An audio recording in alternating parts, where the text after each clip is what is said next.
Imagine starting your football journey as a kid with big dreams in a small town, and rising to become a champion manager on 2 continents. This is the story of Pedro Miguel Marques da Costa Filipe, better known as Pepa, a tale of persistence, adaptability and tactical brilliance. Our story begins in Torres Novas, Portugal, where Pepa was born in 1980. Like so many young talents, he was drawn to the beautiful game early, shaping his skills with CADE and then honing his craft at the famed Benfica Academy. By 1999, Pepa had made it to the senior squad of Benfica, one of Portugal's giants. Cracking into the first team is never easy.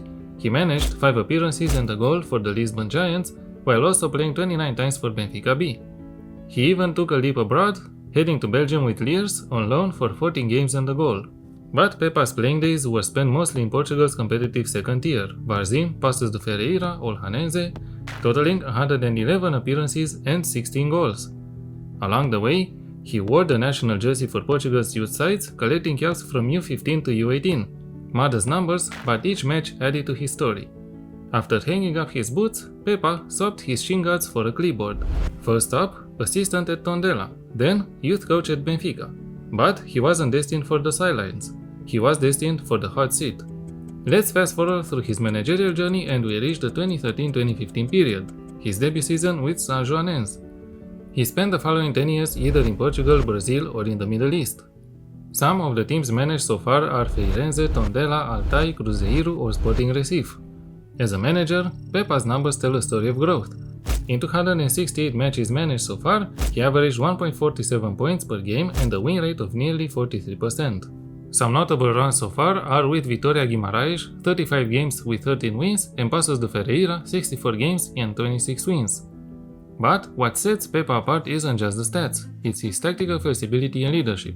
At Sport Recife, he started with a 4-1-4-1 formation, always looking for the perfect balance between attack and defense.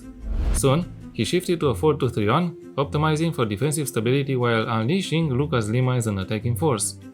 In tense moments, Sport Recife even morphed into a 4-4-2, locking down the midfield and frustrating opponents. He's a master of transitions. His teams press high and hard, seeking to dominate matches from the opening whistle. The build-up is structured. The defensive midfielder drops deep to orchestrate play, the central midfielder links the back to the front, and the attacking midfielder unlocks defenses with clever passes. Out wide, the wingers bring unpredictability, while the strikers surge in runs, flip defense into attack in a heartbeat. The impact? Under Pepa, Sport Recife's possession jumped from 58% to 61.5%, shots per game from 10.6 to 12.5, passes per game up to 460, and defensive actions soared. Success in challenges shooting from 73% to 91%. After a commanding win over Santa Cruz, he highlighted that their opponent's goalkeeper didn't make a save, a sign of total dominance and focus. In-game, I kept the 4-2-3-1 formation, with a sweeper keeper on support duty in goal. I used this role and duty pairing as I wanted the goalkeeper to screen his area and help with the possession game when possible. In front of him, we have 2 wingbacks on attack and 2 ball-playing defenders on defend. I'm not a fan of the wingbacks on attack duty, as in-game they seem to search forward often, but it worked well in this setup. We need center-backs capable of passing the ball around in pressure situations. In front of them, we have a defensive midfielder on defend and a segundo volante on support. The defensive midfielder's objective is to screen the defense and recycle the ball, while the segundo volante is required to help with the passing game and arrive late in the opposition's area when possible. And the attackers are 2 inverted wingers on support, an advanced playmaker on support, and an advanced forward on attack. I know, this may seem like too much support up front, but given that the wingbacks are on attack and they surge forward, I needed the wingers to hold their lines at least until the wingbacks overlap before attacking the opposition's goal. But this is just a personal preference, you can change the winger's duty as you see fit. Besides the advanced playmaker, all other attackers are asked to mark tighter to try and make it difficult for the opposition to start play from the back. I chose positivist mentality. In possession, fairly wide attacking width and play out of defense, shorter passing diagonals and a slightly higher tempo, and play for set pieces to maximize our goal scoring chances. In transition, counter press, counter, and distribute the ball quickly by the goalkeeper to the defense.